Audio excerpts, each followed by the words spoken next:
महिला शब्द कहने को संग्रहित करके रखा। ऐसी महिलाओं ने आधुनिक भारत में अपने शौर्य पराक्रम शिक्षकगण और यहाँ उपस्थित सभी सहपाठियों, जैसा कि आप सभी को मोनू सर ने अवगत कराया है कि आज से हमारे विद्यालय में महिला सशक्तिकरण से कड़ियां प्रारंभ हो रही है। इस कड़ी में सबसे पहली कड़ी है वीरता।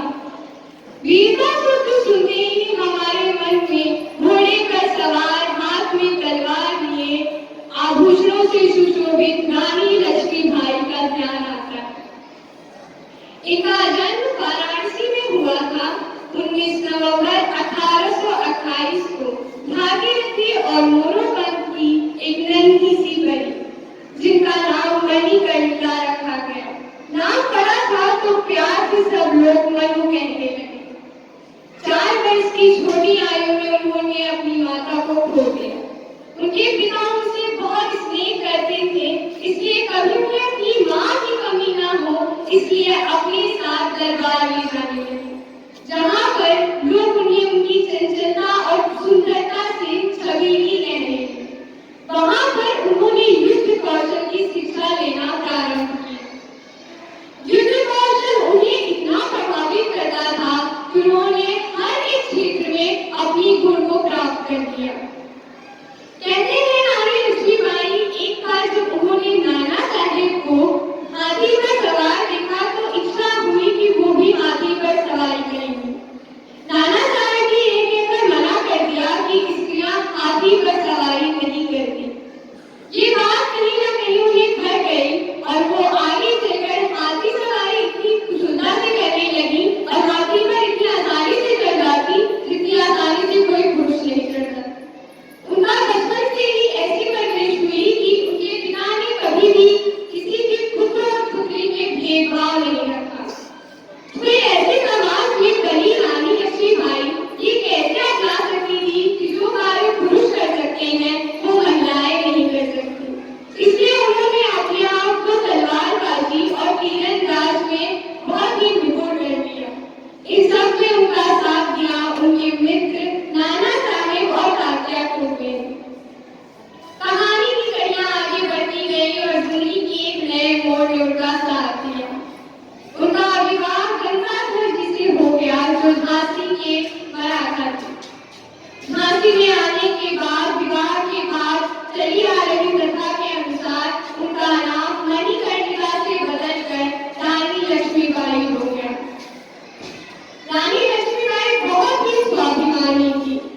उन्हें अपने स्वाभिमान से बहुत ही प्रेम था और इसका बहुत ही अच्छा उल्लेख तब होता है जब उनके जीवन में नए मोड़ शुरू होते हैं। 1851 में उन्हें एक पुत्र की प्राप्ति होती है, परंतु नियति को कुछ और ही कहना था। महज 4 माह की आयु में उस पुत्र की मृत्यु हो जाती। इस वियोग से उभारने के लिए गंगाधर ने एक पुत्र को गोद दे दिया, जिसका नाम दामोदर राव रखा गया। परंतु उनकी जिंदगी में एक और ही झटका दे दिया। पुत्र को गोद देने के ठीक एक दिन बाद गंगाधर राव की मृत्यु हो गई। रानी पर मानो दुखों का पहाड़ टूट पड़ा, लेकिन इन सभी दुखों का उन्होंने सामना वीरता से किया। छोटी आयु में मां का साया और बहुत ही कम आयु में पति का साया उठ चुका था। समाज की नीति चलती आ रही थी कि बिना पति के कुछ नहीं हो सकता। इस नीति को भी उन्होंने तोड़ दिया।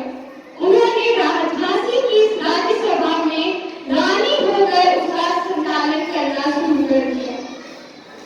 और वहीं 1857 के बाद ईस्ट इंडिया कंपनी ने एक नया नियम ले आया, जहां पर अगर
उनकी जो शव है वो अंग्रेजों के हाथ लगी। उन्होंने अपनी मृत्यु के बाद अपने सिपाहियों से कह दिया था कि मेरी मृत्यु के बाद मेरा अंतिम संस्कार यहीं कर देना, मेरा शव लक्ष्मी की मृत्यु ग्वालियर में हो।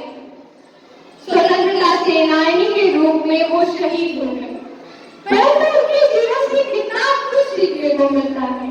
वीरता, स्वाभिमानी, बुरी चीजों के खिलाफ खड़े रहना, अपने हक के लिए लड़ना, और शायद हर स्त्री को ये सीखने की आवश्यकता है। जहाँ बचपन से ही स्त्रियों को ये कहकर बड़ा किया जाता है कि आपकी पति आपके सब कुछ है, वहाँ उनकी मृत्यु के बाद उन्होंने राज संभाला, वहाँ वो हर एक चीज के खिलाफ खड़ी रही जो स्त्री और पुरुष में भेदभाव करता है। रानी लक्ष्मीबाई इसका बहुत बड़ा उदाहरण है कि जीवन में स्वाभिमान कितना बड़ा चीज। हर जगह स्त्रियों ने पुरुषों का मुकाबला किया और शायद यही स्त्रियां हमारे लिए प्रेरणादायक बनती हैं। चाहे वो राजनीति के क्षेत्र में इंदिरा गांधी जी हो या सुचित्रा कृपलानी, चाहे वो पढ़ाई के क्षेत्र में ललिता जी हो या डॉक्टर आनंदीबाई, हर क्षेत्र में स्त्रियों ने डट के मुकाबला किया है।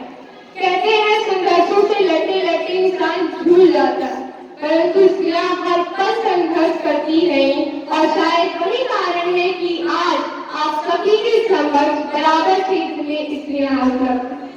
मैं अपनी भाषा